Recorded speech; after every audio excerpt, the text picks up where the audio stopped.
ଆଜି କିଛି ଭଲ ଖାଇବାକୁ ଇଚ୍ଛା ହଉଥିଲା। ସତକୁ ସତ ଘରକୁ ଆଜି ଚିକେନ୍ ଆସିଥିଲା।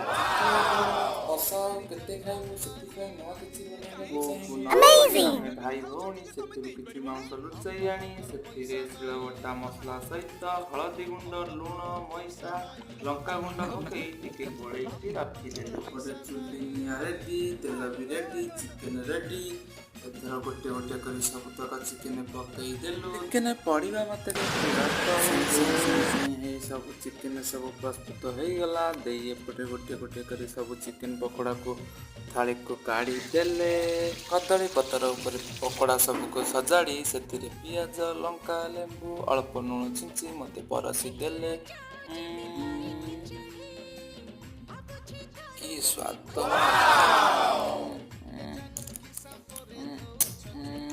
ନିଜେ ଖାଅ, ଘରେ ବନାଅ। ମୋ ଚ୍ୟାନେଲ୍ ଭଲ ଲାଗିଲେ ସବସ୍କ୍ରାଇବ୍ କର।